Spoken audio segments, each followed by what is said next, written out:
you can even watch back. Giving players all the props or put them on blast. We don't give no hot takes, only talk facts. We're giving all our devotion, riding high on this wave of emotion. Going all out, yeah, cause this is our time.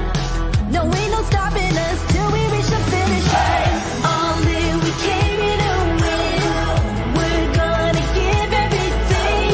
S-I-C-K on the run. S-I-C-K, sick.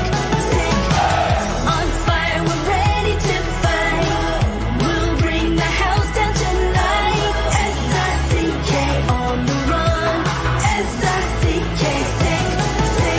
Play it on the car ride, play it when you lounge. X and O, you know that we can hold it down. Shout out to my man Sammy, got it off the ground. And to all the listeners tuned in right now, got debates, analysis, and speculation. This is sports talk for the new generation. You know where to find us, got a reputation. Sick podcast, your #1 sports destination. Giving all our devotion, riding high on this wave of emotion. Going all out, yeah, cause this is our time. No, ain't no stopping us till we reach the finish line. All in, we came here to win. We're gonna give everything. S-I-C-K on the run. S-I-C-K, sick. On fire, we're ready to fight. We'll bring the house down tonight. S-I-C-K on the run. S-I-C-K, sick. S-I-C-K, it's the sickest podcast. Tune in for the audio, or you can even watch back. Giving players all the props or put them on blast. We don't give no hot takes, only talk back. S-I-C-K, S-I-C-K, S-I-C-K, S-I-C-K, S-I-C-K, S-I-C-K, S-I-C-K. All in, we came here to win. We're gonna give everything. S-I-C-K on the run. S-I-C-K, sick. S-I-C-K, it's the sickest podcast. Tune in for the audio, or you can even watch back. Giving players all the props or put them on blast. We don't give no hot takes, only talk facts. We're giving all our devotion, riding high on this wave of emotion. Going all out, yeah, cause this is our time. No, ain't no stopping us till we reach the finish line. All in, we came here to win. We're gonna give everything. S-I-C-K on the run. S-I-C-K, sick. On fire, we're ready to fight. We'll bring the house down tonight. S-I-C-K on the run. S-I-C-K, sick. Play it on the car ride, play it when you lounge.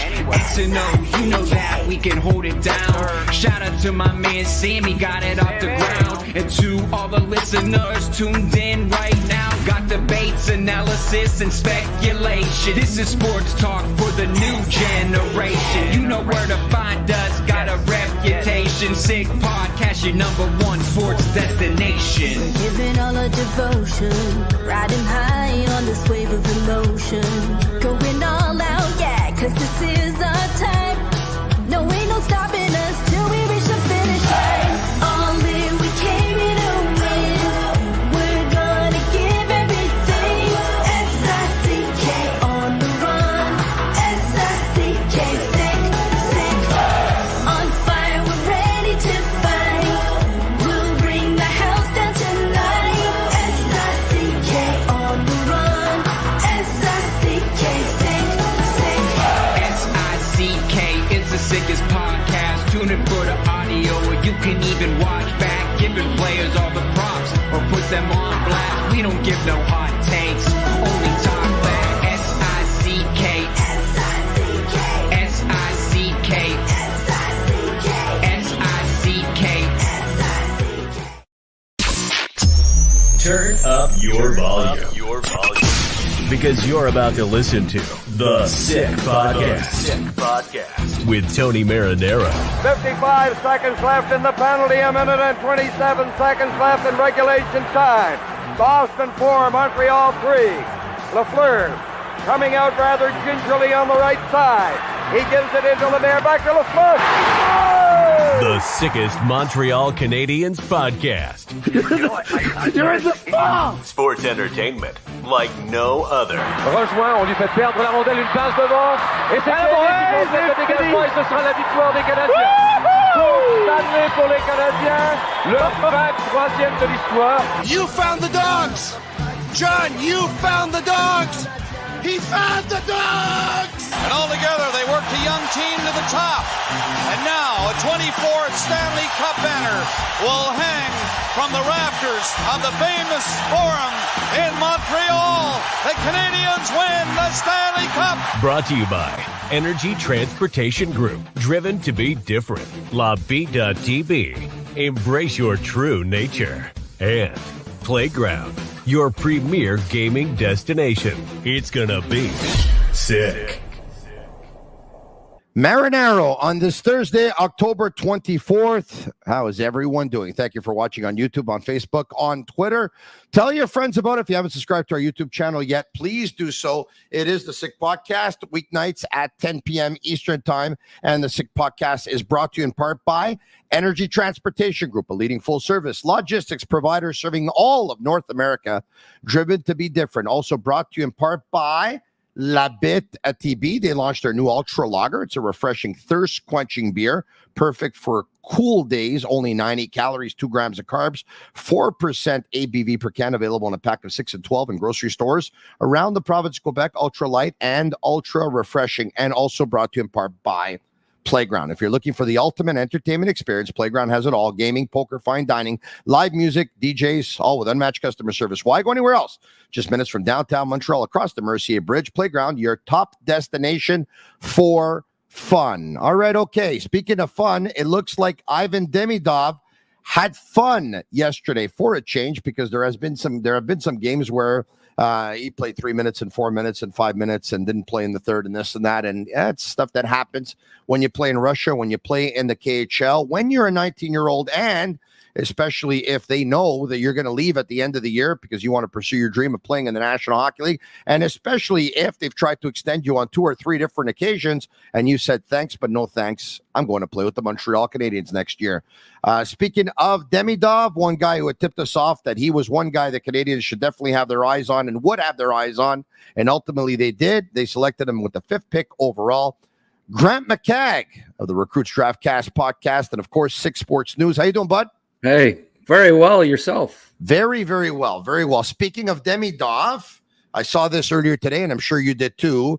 ESPN had a list of top prospects in the world, prospects being players not playing in the National Hockey League.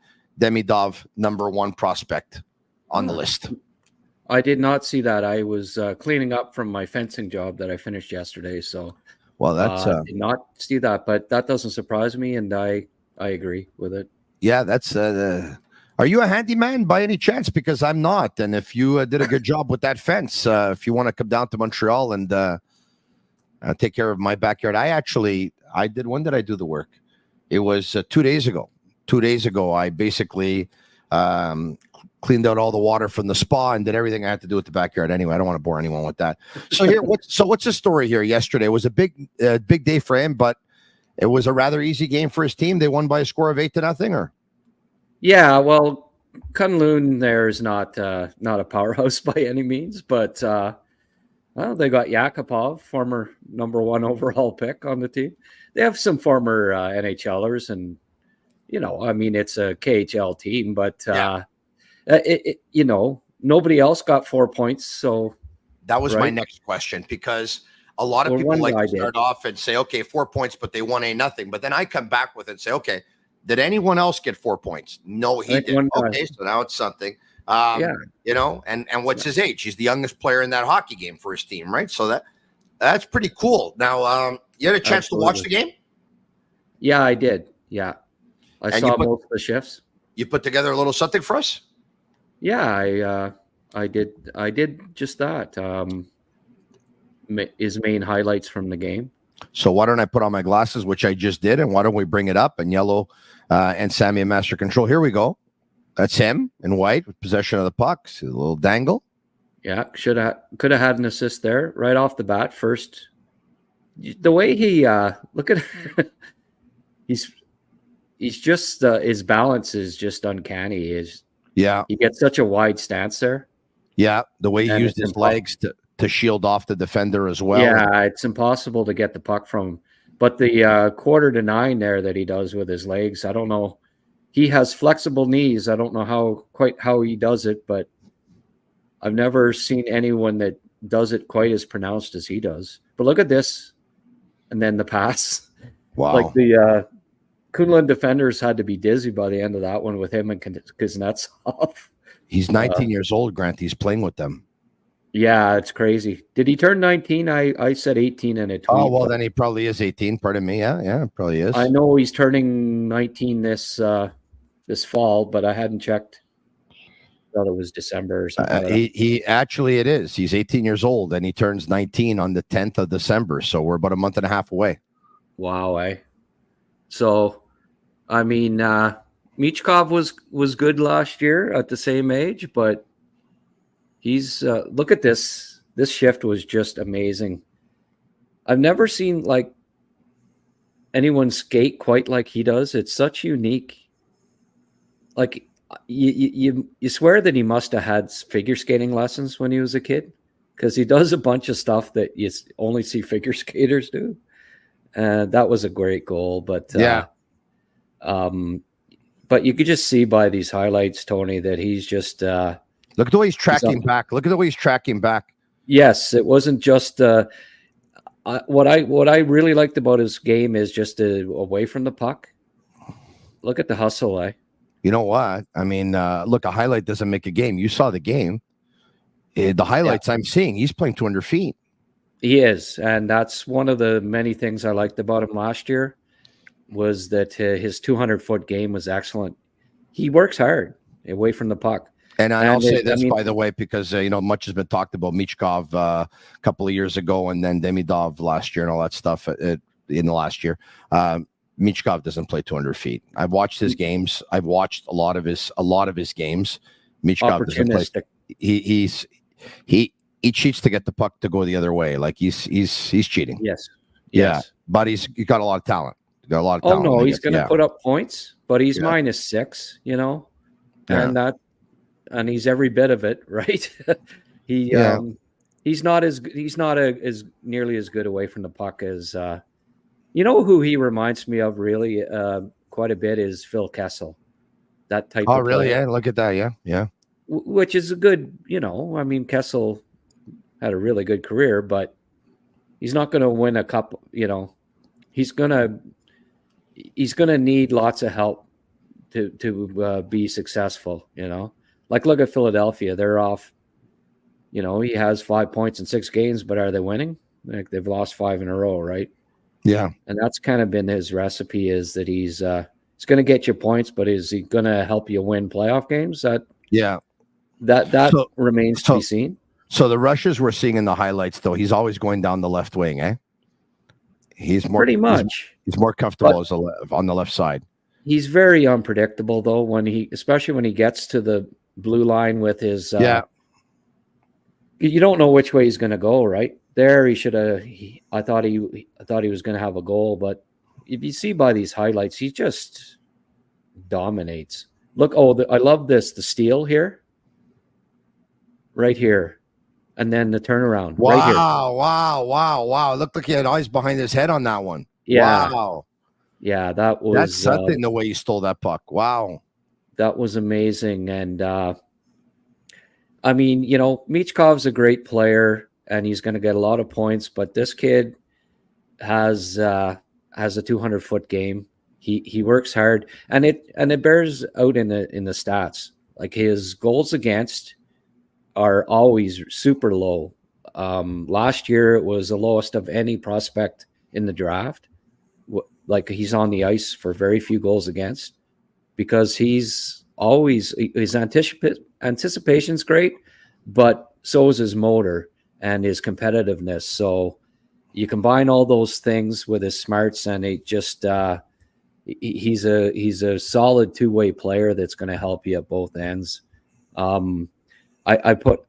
I put up a stat there on a tweet earlier this morning. I don't know if we've got it or not, but it's he's averaging 4.33 primary points per 60 minutes. All but one of his points has been either a goal or a primary assist. And the KHL's leading scorer is averaging 1.89 primary points per 60. So that just tells you how dominant he's been. Wow. Isn't that something? Despite his more than double the primary points per 60 minutes of the leading scorer in the KHL at 18. So Michkov last year, I had a look. He was 2.3 primary points per 60, which is still very good, right? Better than the top scorer this year, but it's basically double or a half of what Demidov is doing. So it's just, I've never seen anything like it from an 18-year-old at the KHL level, and I think it really bodes well for his future in Montreal. I'm picturing him and Hudson on the ice at the same time. They're both so elusive, and like between the two of them, especially on power plays, how much fun that's going to be. It's like having two Patrick Kanes on the ice at the same time. With that said, there's no reason the Canadiens shouldn't have a top 10 power play in the league for the next 6-7 years. I think so, yeah. Right. I mean, right now, it's a little frustrating because they're not off to a great start and stuff, but the future still looks awfully bright, even if right now we're a little frustrated by the start. Wow. That's impressive. Now, once again, I think everyone's made it clear, right, that the Canadiens didn't go to Russia to try and get Michkov out of his contract. It's not happening. We've heard the reports from Nicolas Cloutier that they've tried to extend Michkov on 3 occasions, and on 3 occasions he said, no, I'm not extending. And at that point, he paid the price a little bit. But we also knew that, he's a very good player. And if his coach wants to start winning games, at one point he's going to have to play him, because if he doesn't play him, well, he's decreasing his team's chances of winning games. So, look, he's going to be in the KHL this season. We'll see what happens. He's not coming to the Montreal Canadiens, in the next month or so you can forget about that. And he'll be a Montreal Canadien to start next season, right? He'll be there. Yeah. Okay. The end of this season, I suspect he'll come. Yes. Their season ends a little sooner, and I don't know if he would play in the AHL, but it'd be great if he did. Laval could use him, but he's the third leading scorer on SKA, despite playing 10 minutes and 12 seconds a game. He's there, but like per 60 minutes, he's their best. Gritsuk is their top scorer, and he's almost a point per 60 minutes better production-wise. So, yeah, I mean, at some point, the light bulb's got to go off in Rottenberg's head, and he's going to say, okay, this kid, he's just helping us too much for me to bench him. And I think as the season goes along, you'll see him getting a little more ice time. I hope so, because he certainly deserves it. All right, let's talk about the Montreal Canadiens now, Grant. I mean, here's a team that has lost 4 games in a row, and their ugliest loss of the season came a couple of nights ago when they lost by a score of 7-2 to the New York Rangers. I mean, there's a million things that we can take from that game, but what's the one thing that sticks out the most to you? Well, there were high hopes that the second line the top 6 was going to be very good this year, and it's clear that the line A injury, it really threw a wrench into that. But Kirby Dach, just the struggles that he's had so far this year, it's not a surprise, really, when you think about it. I think we all maybe assumed that he'd, pick up where he left off before his injury, but it's such a major injury. You have to think that it's going to take him at least half a season to get back up to, in 7 games, he has no goals, 2 assists, -10. He's clearly struggling. I think he's got to get back into game shape, and it's going to take some time. I mean, we see it a lot with major knee injuries where it takes quite a while to get back. Sometimes it's a full season, but and then Gooley, I think we noticed how much they they miss Gooley and how good he had been to start the year. When you see 7 goals against like that with him out of the lineup, so it's unfortunate that some key players have suffered injuries. Gooley, Line and Slafkovsky that's a lot of talent to be missing from a game, right? And I thought in the first period that they were just the 3 goals against were kind of fluky. Like they shouldn't have been down 3-0 to start the game. And I thought they outplayed the Rangers, weirdly enough, with the score 3-0, but just the way things bounced. And then, you're trying to play catch up against what might be the best team in the league right now.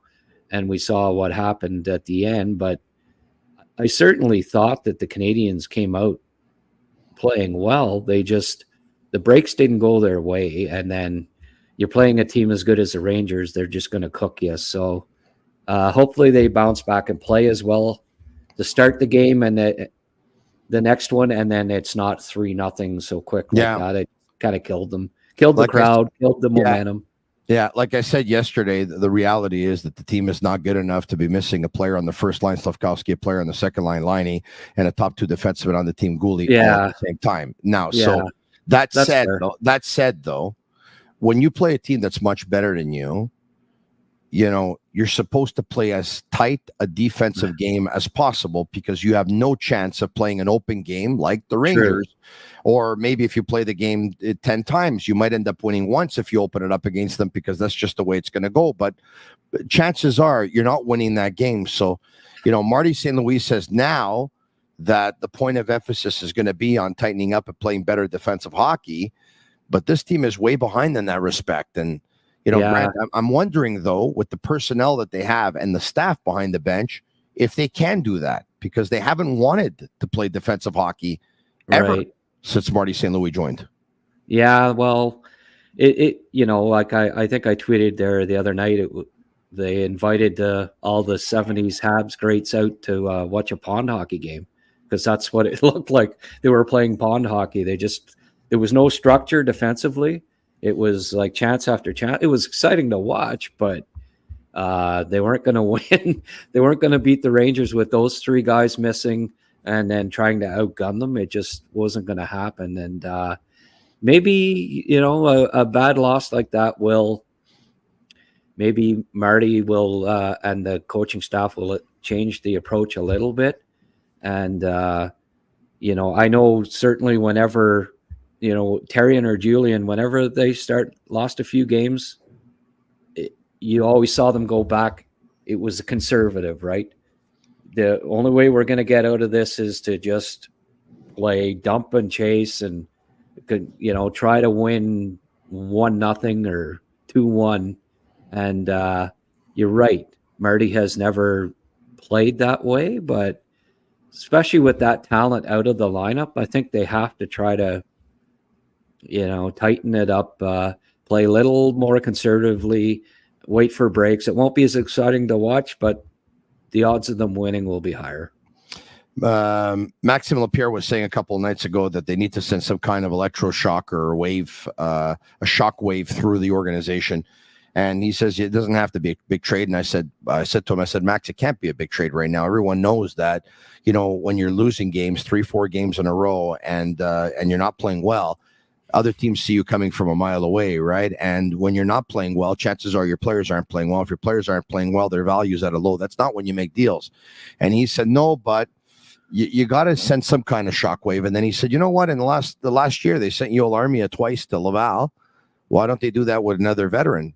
And he brought up Josh Anderson's name, and he said, you got to do something to just get a reaction, to show the players that you're serious, to show the players that you're not going to be happy with losing games this year, to show the players that they need to be at 100% because or else there's going to be repercussions. What do you think of what Max had to say? It's funny as you were saying that, and then you got to the part about sending a vet to the American League. That's who popped in my head right before you said it. As much as I respect Josh Anderson and the, great character guy he is and all that stuff, he needs a wake-up call, I think. he's not competing like he can, and maybe the big contract and a little complacency is set in. I don't know, but it certainly worked. Call up Wah or Barry Boulet and send down Anderson, or even Luke Tuck. Luke Tuck has had a great start to the year. He plays a physical energy, high energy, big kid, bangs, crashes. It looks like that would be quite the statement, by the way, because if you call up a Luke Tuck and you send down an Anderson, you've really told him that we're bringing up a Tuck because he forechecks, because he gives everything, because he finishes his checks, because he gets his nose dirty, because he'll stand up for his teammates. It's if Anderson looks in the mirror, it's a lot more impactful if you bring up a Tuck than if you bring up a Barry Boulet or a Joshua Roy who have skill. Exactly. It's saying to Josh, I want you to play like this guy's playing, right? Because he can. Yes. He should be. Tuck is a kind of like a Anderson when he's motivated type player, right? Yeah. So, and they I think they need a little more sandpaper. Like we saw it. They do. I love Boston's fourth line, Grant. I keep talking about him, but I love the Bruins' fourth line. Yeah.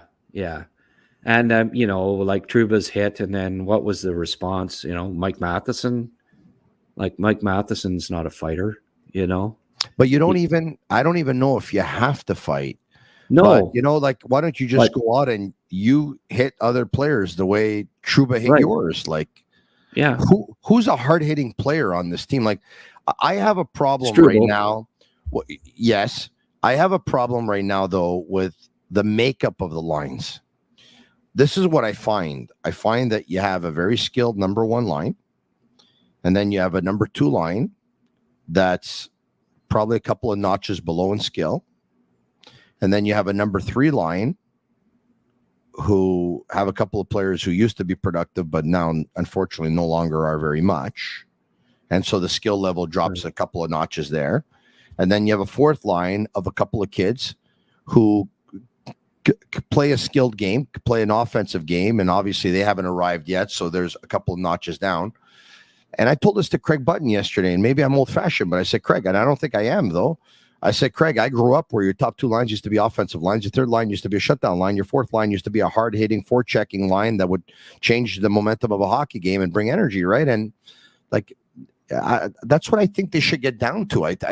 All their lines, they're kind of trying to have an offensive line out of every line, but obviously there's less offense coming from others because there's less talent. Do the Canadiens have a player like Kastelik that the Bruins picked up with Ottawa in that trade as a fourth line centerman?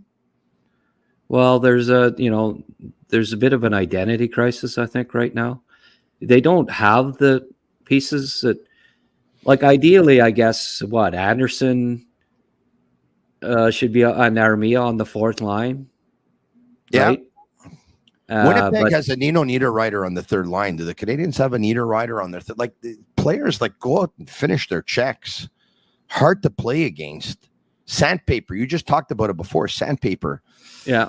They're an easy. I say this respectfully.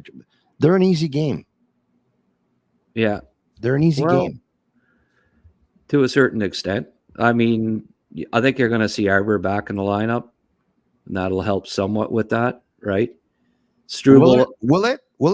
I mean, Arbor was in the lineup when Lane Hudson got cross-checked in the face. He was in the lineup when Struble got his face jammed into the ice. He was in the lineup when Parry took out Liney's knee. He was in the lineup when really Greg blindsided Kirby Dach.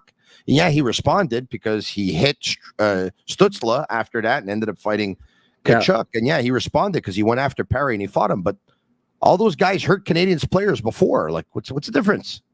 Yeah. No, I'm just saying that he brings more. He adds toughness to the lineup. Whether Barron was playing good though. I feel bad for Barron. He was playing good hockey. He was hitting and the whole works, but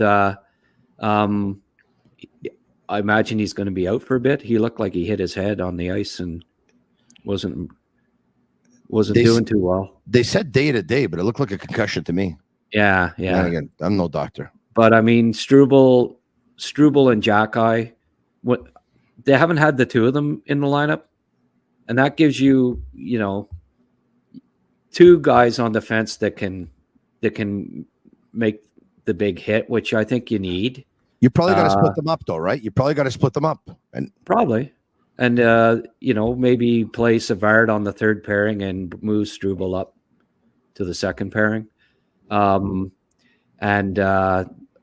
wouldn't mind them calling up Tuck. I don't know if is Slav now. I heard he might be out a week. I don't know what he'll miss. He'll miss the game versus St. Louis and Philadelphia for sure. Yeah. Okay. Well, can they call someone up? Depends, I guess, on Barron too, right? Yeah. Maybe Slav will be back for that game versus Seattle. Which, by the way, if I can, and we'll bring it up, we will be once again at Winnie's at Sir Winston Churchill Pub on Tuesday, October 29th. Which is going to be a watch party and a post-game show. Montreal Canadiens versus Seattle Kraken at 1455 Crescent Street, downtown Montreal, like just a hop, skip, and a jump away from the Bell Center. I'll be there. I'll be watching the game with you, and we're putting it out there, and I'd love for you to join me. You can sit down on my table, and we can watch the game together. And by the way, I can tell you, and I can't confirm just yet, though, but I can tell you that a former Montreal Canadian will be there for the post-game show. A former Montreal Canadian will be there for the post-game show. So that I can tell you. Pretty cool. Yeah. I bet you no one's going to guess who that player is, by the way. Because it took me a couple of guesses. But I think people are going to be happy. I'm sure people are going to be happy, as a matter of fact. You're not throwing your water bottle on the floor today, Tony? No, because the one I threw on the floor was yesterday at the radio station, because that was okay. It just ended up drying itself up. But if I would throw this one here, my wife would be very, very mad at me. And I don't want to do that because you know what they say, happy wife, happy life. Yes. Okay. Maxime Lapierre said to me, he thinks the Canadiens are slow. Thinks they lack speed. He says Suzuki's not fast. Caulfield is agile, is not fast. Armia is not fast. And he says Dvorak's not fast. And Gallagher's not fast. Then he said Josh Anderson can skate, but he doesn't really know where to go. And Kapanen's not super quick or anything. Like he's okay, but he's not. I wouldn't classify him as fast. And it got me thinking, and I thought about it, and I said, you know what? They don't have a very fast team. He's right. No. Like Hudson's agile, but he's not fast. Newhook is fast, but Newhook could fly. But that's about it. Like as far as high end speed guys go. Yeah, Newhook's got high end speed, but he's not playing that well either to start the year. No, he's -7 and Doc's -10. The second line I think is the biggest problem right now. I hate to do this. But I mentioned to Guillaume Latendresse last night on his podcast, La Poche Bleu, Grant, that okay, so you just Newhook's not playing great and Armia's not playing great, but it's the centerman that's supposed to get the wingers going. Yeah. Right. Well, who's the centerman though? Like it's supposed to be Doc has taken 9 faceoffs in the last 3 games. Yeah. It's funny, because we took a lot of heat for bringing up Doc's faceoff numbers, but ever since we said it, you notice the Canadiens are spotting them. And I'm not saying that they're spotting them because we said it, obviously. No. But all we're saying is that if we're aware, the Canadiens were obviously aware, and we're also saying that we knew what we were talking about because, look, you're seeing it. The proof is in the pudding. The Canadiens are spotting Doc in the circle. They're spotting him. He's won 78% of his faceoffs the last 3 games, but he's only taken 9 draws. But I think that's what you got to do with him. Like until further notice, till he improves in this faceoff circle. And did you also notice that Kapanen's been they've been giving Kapanen some looks on the second line and getting more faceoffs and that too, which is interesting. I've liked his game the last couple of games. I think he's getting more comfortable, looking more like he did in that first exhibition game. Yeah, which I thought he was fantastic, but he was amazing. He's a really he's coming along nicely. He's going to be a nice pro. Yeah, and as for Doc, he looked more comfortable to me on the wing last game than he has at any game during any game this season at center ice. Yeah, well, there, I think it's going to be a bit of a carousel on the second line as to who's centering it. I think you're going to see Doc a bit, Newhook, Kapanen come in there. I know I mentioned Dvorak a while back, but geez, he just not seeing much from much offense from him. I know it's the fourth line that he's stuck on and stuff, but just ever since we've talked about him, he's let us down. Yeah, ever since we've talked about him, he's let us down. Yeah, no. Right. Last week we were saying, you know what? Maybe he should be put on that second line because he's a very good face-off guy. Take a look. He's got 52% over the course of his career. He can go in there. He can win the draws, and then all of a sudden he's just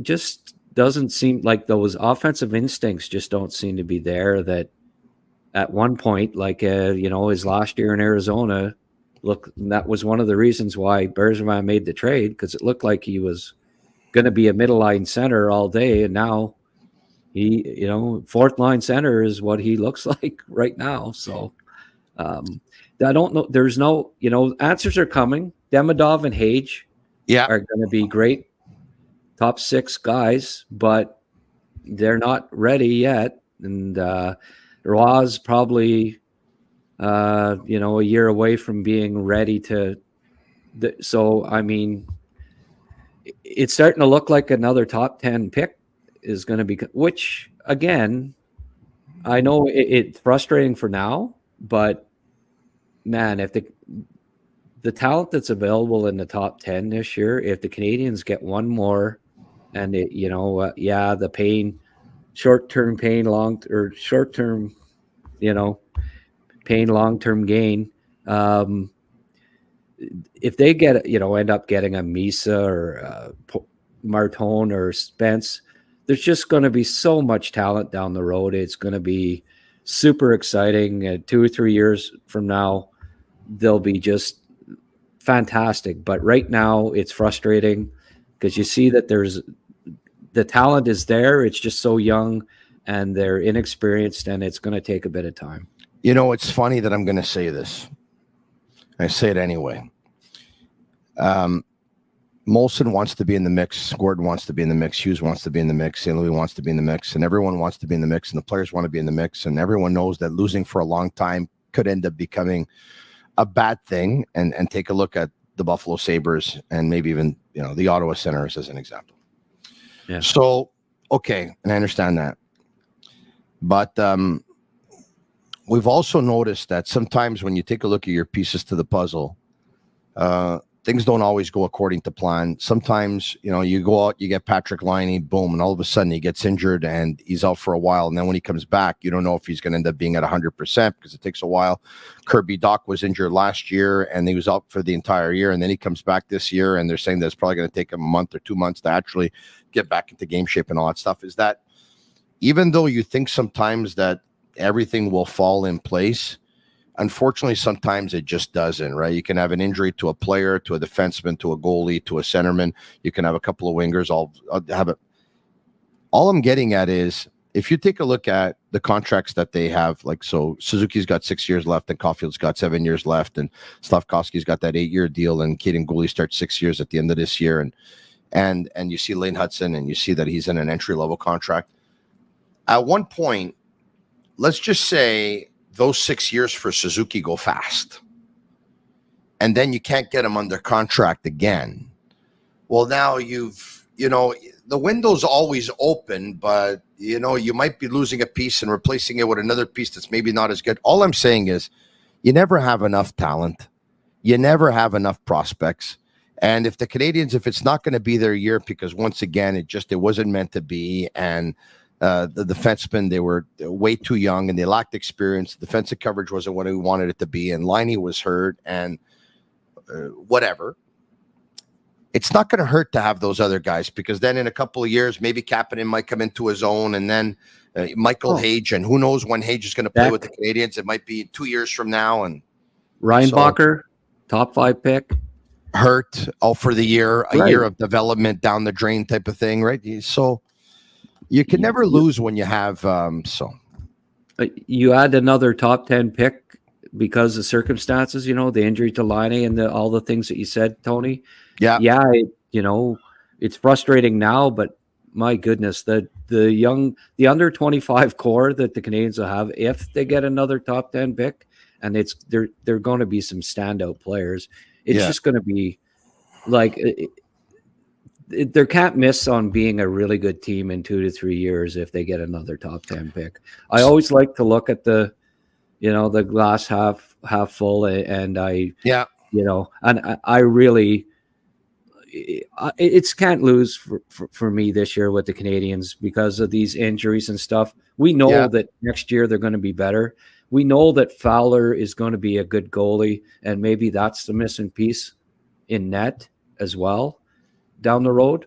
But you bringing in Reinbacher, Demidov, Fowler, top 10 pick, Hage, along with the young core that they have.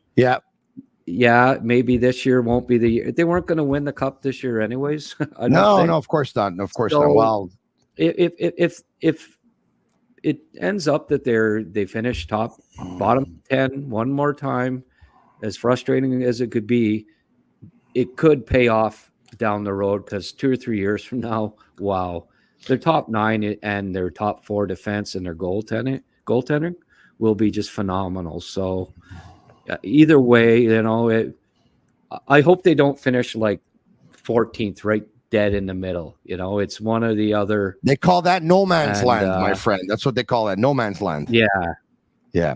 A shout out to one of our sponsors, Souvlaki Authentique. Grant said that he likes to have his glass half full. I like to have my plate at Souvlaki Authentique completely full, and give me about 5 or 10 minutes, and then all of a sudden it is completely empty. But they are a family operated business, Greek restaurants with 7 locations, Lachine, Boisbriand, Pierrefonds, etc. They use fresh Quebec chicken, fresh Quebec pork. Both are hand cut. Both are marinated in-house. Their gyros hand stacked in-house. It's never frozen. No MSG in any of the recipes. Their Greek potatoes are not your Yaya's Greek potatoes, but they're a special kind of Greek potatoes, Souvlaki Authentique style, with a unique lemon sauce. Costanteri, salutation. We say hello. Thank you very much for your support. That is a beautiful, beautiful spot. Grant was talking about the Canadiens and all the prospects they have and when it's going to be their year. Who's going to win the cup this year? When are the Canadiens going to win the cup? If you want to get in on the action, Betway is a leading global online betting and gaming brand. Follow your gut instinct. Go with Betway. Go on betway.com or scan the QR code to join the action. Must be 18 years old and over and play responsibly. Okay. Where do we go from here? I'll end it with that. Where do we go from here? Marty St. Louis says he went home, is going to look at the tape and break it all down and try and find solutions. And St. Louis has been very optimistic. And who knows, maybe he's been a different St. Louis in the locker room, by the way. Maybe he has been, but hasn't thrown anyone under the bus and has taken everything in stride. Seems to be cool, calm, and collected. Whether or not he's nervous because things aren't going according to plan right now, I don't know, Grant, but Maxime Lapierre says send the shockwave through the organization, send someone to Laval. Where do we go from here? Are you convinced, Grant, that with the elements in place, whether it's personnel on the ice or staff behind the bench, that this team can play good defensive hockey going forward here? Yeah, I think they can. But we keep not seeing it. So, you've got two 20-year-olds on the blue line. Like, it's got to be the youngest defense, or one of the youngest. Yeah, 4 or 5 of them are under 24 years of age, and don't have a lot of pro experience, and that includes Gooley. Yeah, they got him playing 25 minutes a game, so it's still. Typically, it takes a defenseman at the pro level probably 250 plus games before he's truly comfortable. And we're seeing that. Like even like Lane, the last 4 games has struggled. Been on the ice for a lot of goals against, and we're going to see that from him. -4 2 games. That's right. But I mean, he'll have his ups and downs as a 20-year-old rookie defenseman. They all do. I look back at Quinn Hughes's rookie year. Yeah, he struggled mightily in his own zone. So if Quinn Hughes struggled mightily and he just won the Norris Trophy, did we really expect a 5'10", 162-pound rookie defenseman to not have some defensive struggles? Of course he was. That -4 that we talked about last game and 3 games before that in the loss versus the Pittsburgh Penguins. So -4 and -4 in 2 of the last 4 games. He knows he made the wrong play selection, right? The coaches know they made the wrong play selection. But I talked to Michel Bergeron yesterday, and I went up to him. I said, Bergie, I said, when Hudson makes the wrong play selection, because either he clearly could have dumped it in or he could have passed it back to his defense partner, David Savard. He says, no, Tony, they got to leave him alone. Oh, I said, yeah, he says, they got to leave him alone. Said, just let him play. Don't tell him. He knows he chose the wrong play selection. Don't get in his head. Don't make him thinking. Don't make him after think that he has to change as a player for them. No, they have to leave him alone. Pretty cool to hear, because that's coming from a very experienced coach who coached a long time ago.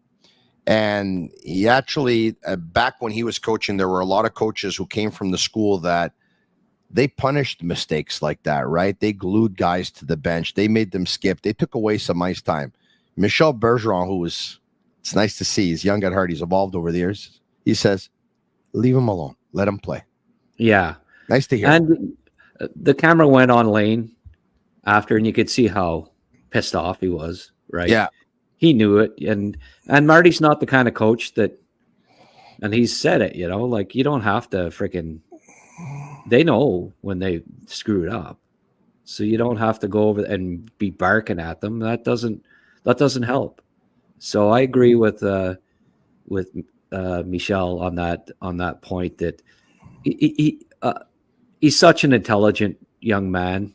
Had him on the draft cast a couple times and got to know him pretty well. And he's a really bright, sharp kid. And you can see that his hockey IQ is off the charts. So, yeah, I don't think you have to say a word to him about it. He knows what he has to do, and you don't quell somebody with that kind of offensive instincts and that creativity. He's always creating, and there's going to be some bad that goes with the good, especially as a rookie defenseman, and you don't try to quell that offensive creativity. I don't think at all. That's why he's in the lineup. Yeah, he's gonna take chances. He's going to make some mistakes and learn from them.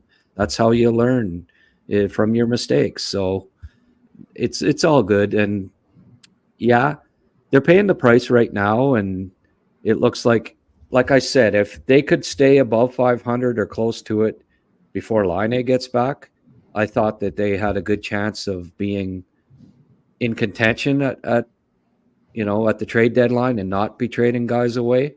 Yeah. Right now, obviously, it doesn't look that way, right, Tony? But it's still 7 games into the year? I was always willing to bet that they were going to trade away before the deadline Christian Dvorak and Yoel Armia. I had also mentioned David Savard, and ultimately I think they will, but I can understand those who make the case of how good a teammate he is. Yeah. That they would like to see him stick around, because it is a very young defense core. But at the end of, if they decide to keep David Savard and extend them, that means they're going to be trading away 1 or 2 of their young defensemen, because those players need to play. They can't just be out of the lineup forever, right? Yeah. And by the way, I don't think Arber's going to get traded this year. Like a lot of people talk about, maybe Arber's going to get traded. I don't think so. I don't think so. But is he their favorite player on the team? I don't think so. I think he's a defenseman that has struggled in his reads and in his positioning. But I think that they think that if they work with him the way they work with other players, he could end up being an effective player one day. But right now, he's a 6'7". Well, they've gone 2-4-1, right? Yeah. So the next 7 games, they go 4-2-1. They're right back in the. Like, I'm not giving up on the season 7 games in. As bad a loss as it was, 7-2 or whatever. I mean, it's only 7 games. There, you look at the standings. There's a whole bunch of teams that right around where the Canadiens are that you wouldn't expect, and it happens every year. Some teams get off to a slow start. Some teams get off to a fast start.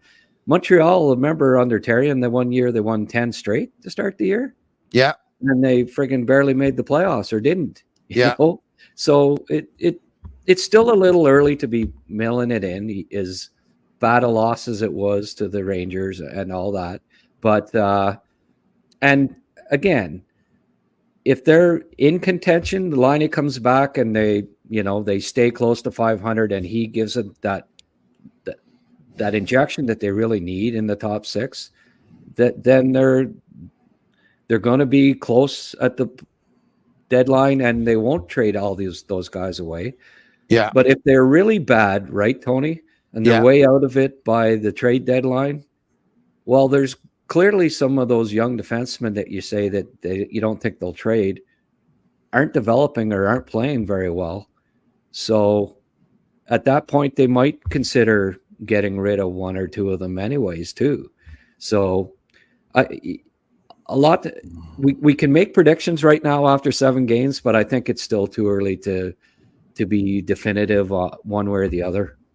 Yeah, and look, by the way, their next 3 games are versus, I think, like the 16th ranked St. Louis Blues, the 30th ranked Philadelphia Flyers, the 17th ranked Seattle Kraken. So they're not exactly playing the Soviet Union or the Edmonton Oilers or the New York Islanders of the 80s either. So we'll see what happens. You're right, but I'm sure a lot of people are going to look at the next 4 games here and see how they're going to finish off the month of October.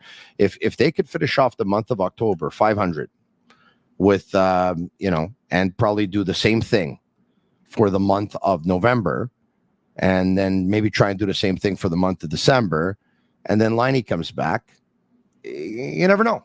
You never know. But right now, they need to stop the bleeding, obviously. They really need to stop the bleeding. Grant, a lot of fun. Thanks so much. Thanks for all the Demidov updates. And that was terrific work that you did with that highlight tape, that montage there. That was and that's what differentiates you from most. Thanks, bud. Good for you. Appreciate it. Thank you.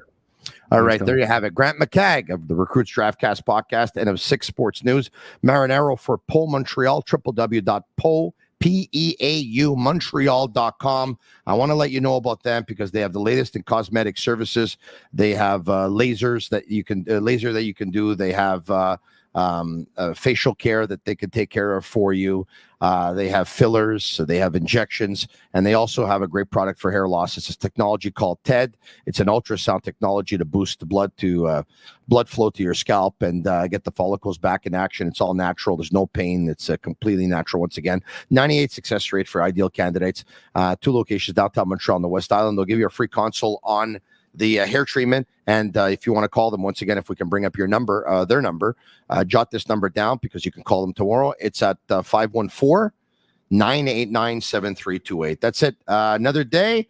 Montreal Canadiens are back in action on Saturday when they host the St. Louis Blues, and the Sick Podcast will be back once again tomorrow night, same time, same place. Special thanks to Daniello and Sammy and Master Control. Follow us on YouTube if you haven't already. Subscribe. It's absolutely free. Leave us a 5-star review on Apple. It's our way of feeling the love.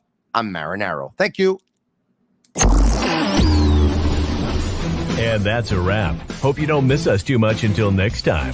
Follow the Sick Podcast with Tony Marinaro on YouTube, Instagram, Facebook, Google Play, and Apple Podcasts. The Sick Podcast is brought to you by Energy Transportation Group, driven to be different. Bittt, embrace your true nature. And Playground, your premier gaming destination.